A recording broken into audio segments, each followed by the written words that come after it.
Hello everyone, here I'm back for another video lecture and majorly आज जो हमें discuss करना है वो कुछ प्रिंसिपल्स हैं, ठीक है, जो हम डिस्कस करते हैं मैक्रो इकोनॉमिक्स में, ठीक है। मेजरली आज हम ये चीज़ देखेंगे कि हमारे पास मैक्रो इकोनॉमिक्स से स्टार्ट करते हुए हमारे इकोनॉमिक्स थी क्या, हम माइक्रो इकोनॉमिक्स क्या थी और की प्रिंसिपल्स मेजरली हमारे पास क्या आते हैं, ठीक है, इनके।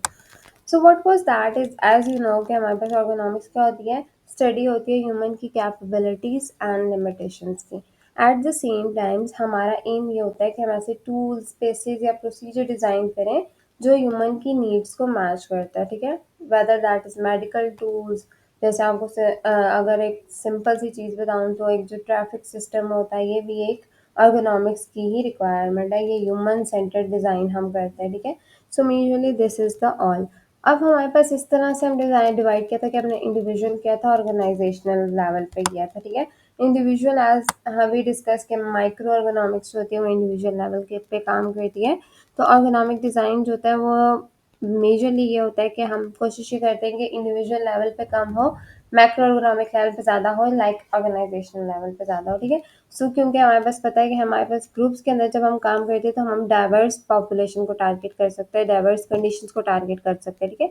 सो मेजरली हम ऑर्गेनाइजेशनल लेवल पे काम कर रहे हैं। अब बेसिक प्रिंसिपल जो मैक्रो इकोनॉमिक्स के थे उनमें मेजरली ये चीज़ आ रही थी कि हमारे पास रिलेशनशिप मैक्रो इकोनॉमिक्स के साथ या आप ऑर्गेनाइजेशंस के साथ, ठीक है, कैसा है। अब क्या है, relationships within the organisation हमारे पास मेजरली डिपेंड करते हैं कि हमारे पास ऑर्गेनाइजेशन का स्ट्रक्चर या मैक्रो इकोनॉमिक्स की जो प्रिंसिपल है वो किस तरह से अफेक्ट करेंगे, ठीक है। सबसे पहली चीज़ बेसिक प्रिंसिपल में सबसे पहली चीज़ ये है कि relationship with in the organisations, ठीक है।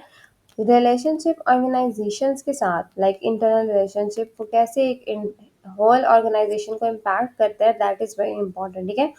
अब क्या होता है, सम ऑर्गेनाइजेशनल स्ट्रक्चर्स में ऐसा होता है कि बिल्कुल फ्लैट सिस्टम होता है, ठीक है। आप पे बहुत ज़्यादा हायरार्की नहीं होती कि ये बहुत ज़्यादा हाई लेवल पे है, फिर उससे उससे उससे उससे लो जाते जाते हैं मेजरली। लेकिन बहुत ज़्यादा सिस्टम जो हम मेजरली देखते हैं सारी दुनिया में चलता है वो हायरार्कियल सिस्टम होता है कि मेजरली आपके पास ये सबसे ऊपर है, जैसे सीईओ हो गया, ठीक है, फिर उसके बाद आपके पास मैनेजर्स हो गए, फिर उसके बाद आप नीचे आते जाते हो तो आपके पास मेजरली आपके पास डायरेक्टर्स होते हैं, फिर उसके बाद आपके पास और डिवाइड होती जाती हैं चीज़ें, ठीक है। तो इस तरह से होता है, इस तरह से आपको हर जगह पे मिलती है हायरार्की। जैसे आप मेडिकल में देखते हो प्रोफेसर्स हो गए, फिर प्रोफेसर से नीचे लेक्चरर्स होते हैं, पहले आपके पास असिस्टेंट प्रोफेसर्स होते हैं, फिर लेक्चरर्स होते हैं, फिर डेमोन्स्ट्रेटर्स होते हैं, इस तरह से आप हायरार्की डिवाइड कर रहे होते हो। तो मेजरली हर जगह पे हायरार्कियल सिस्टम चलता है, हर ऑर्गेनाइजेशन में चलता है। अब हम आपके पास मेजरली इस चीज़ को फाइंड आउट करने के लिए हम ये कहते हैं कि हमारे पास इंटरनल जो रिलेशनशिप्स हैं, यही जो हायरार्कियल सिस्टम है ना, ये सारे जो आपस का रिलेशनशिप है इनका वो एज अ होल एक्ट करता है मैक्रो इकोनॉमिक्स को डेवलप करने में, ठीक है।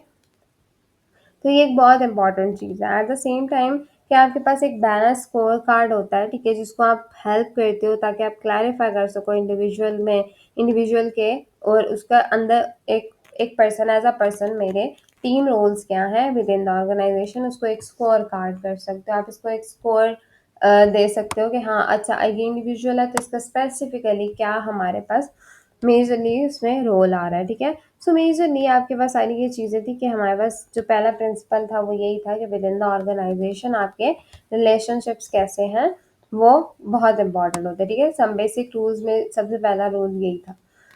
दूसरा हमारे पास जाहिर सी बात है, हमने कहा स्कोर कार्ड की हमने अप्रोच ली, स्कोर कार्ड की अप्रोच ये करती है कि लाइक ये हेल्प करती है हर पर्सन को, हर सेक्शन को, ताकि आपको पता हो कि आप किस तरह का रोल प्ले कर रहे हो ऑर्गेनाइजेशन के अंदर, ठीक है।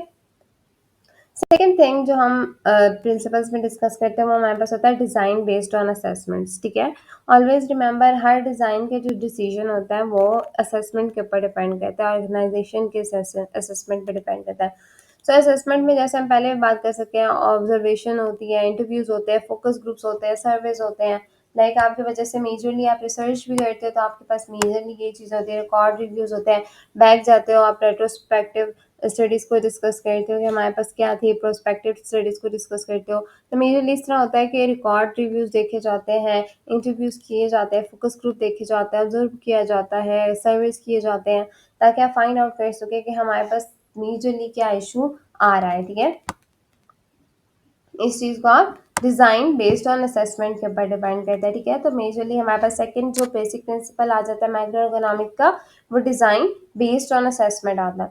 थर्ड हमारे पास जो चीज़ आती है वो ये थी कि हमारे पास macro economic analysis and design एक मेथड या एक प्रोसेस यूज़ होता है जो एनालाइज करने के लिए या रीडिज़ाइन करने के लिए किसी भी ऑर्गेनाइजेशन के प्रोसेस को यूज़ किया जाता है, ठीक है।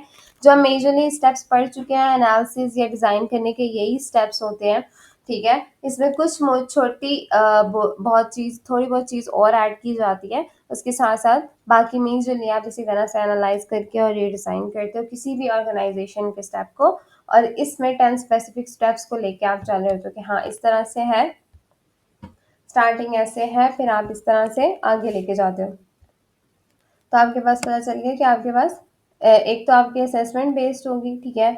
अदर देन दैट आप ये कह सकते हो कि हमारे पास जो 10 स्टेप्स का प्रोसेस था, ठीक है, हमने एज अ, आपकी बुक में एज अ कंबाइन लिखा हुआ है, आप इसको अलग से भी डिवाइड कर सकते हो, डिपेंड्स ऑन कि आप कितने इजीली इस चीज़ को समझ सकते हो, ठीक है। 10 स्टेप प्रोसेस होता है जिसको macro economic analysis and design कहते हैं, MEAD के नाम से होता है, ठीक है।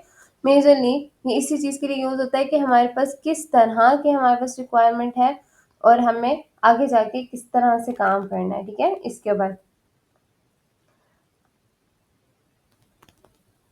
तो मेजरली हमारे पास ये कुछ प्रिंसिपल्स थे जो मैक्रो इकोनॉमिक्स के थे।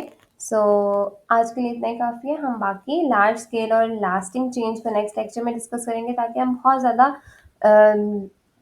लंबे लेक्चर्स की तरफ ना जाए। हम शॉर्ट शॉर्ट डिवाइड करते जाएंगे ताकि आपके लिए ईजी हो जाए इस चीज़ को समझना, और एट द एंड हम फिर मैक्रो इकोनॉमिक्स का एक कंप्लीट ओवरव्यू का लेक्चर बनाएंगे जो हम कोशिश करेंगे जितना हो सकता है कि शॉर्ट करके एक कंप्लीट ओवरव्यू देंगे मैक्रो इकोनॉमिक्स के ऊपर, ठीक है। Thanks for watching. अगर कोई चीज़ समझ नहीं तो कमेंट सेक्शन में आप पूछ सकते हो, and this is all for today. Bye bye.